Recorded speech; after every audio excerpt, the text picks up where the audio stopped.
सत्य गुरु में गरुड़। पुराणों कथाओं के अनुसार गरुड़ ने देवताओं से युद्ध करके उनसे अमृत कलश छीन लिया था। दरअसल ऋषि कश्यप की कई पत्नियां थी, जिनमें से 2 वनिता और कद्रू थी। ये दोनों ही बहनें थी जो एक दूसरे से ईर्ष्या रखती थी।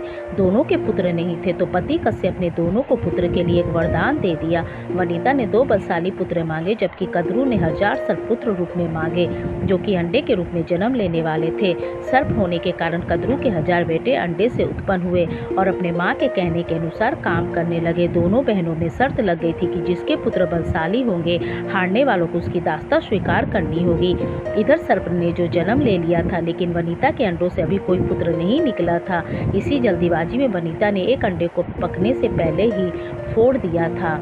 अंडे में से अर्धविकसित बच्चा निकला, जिसका ऊपर का शरीर तो इंसानों जैसा था, लेकिन नीचे का शरीर अर्धपक्व था।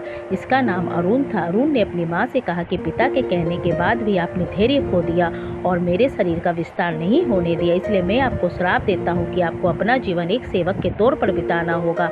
अगर दूसरे अंडे में से निकला उनका पुत्र उन्हें इस श्राप से मुक्त ना करवा सका तो वह आजीवन दासी बनकर रहेगी। भय से विनीता ने दूसरा अंडा नहीं फोड़ा और पुत्र के श्राप के कारण शर्त हार गई और अपनी छोटी बहन की दासी बनकर रहने लगी।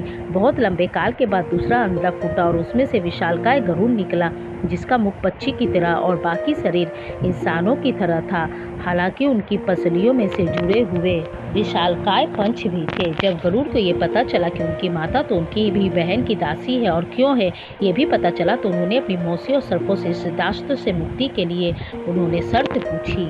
सर्पों ने विनता की दास्ता की मुक्ति के लिए अमृत मंथन से निकला अमृत मांग।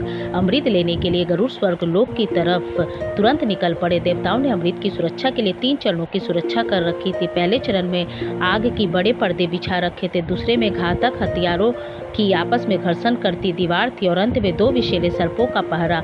वहां तक भी पहुंचने से पहले देवताओं से मुकाबला करना पड़ा था। गरुड़ सबसे भीड़ गए और देवताओं को बिखेर दिया। तब गरुड़ ने कई नदियों का जल मुख से ले पहले चरण की आग को बुझा दिया। अगले पथ में गरुड़ ने अपना रूप इतना छोटा कर लिया कि कोई भी हथियार उनका कुछ न बिगाड़ सका और सांपों को अपने पंजों में पकड़कर उन्हें अपने मुंह में अमृत कलश उठा लिया और धरती की ओर चल पड़े। लेकिन तभी रास्ते में भगवान विष्णु प्रकट हुए और गरुड़ के मुंह में अमृत कलश होने के बाद भी उसके प्रति मन में लालच न होने से खुश होकर गरुड़ को वरदान किया कि वो आजीवन अमर हो जाएंगे। तब गरुड़ ने भी भगवान को एक वरदान मांगने के लिए बोला, तो भगवान ने उन्हें अपनी सवारी बनने का वरदान दिया।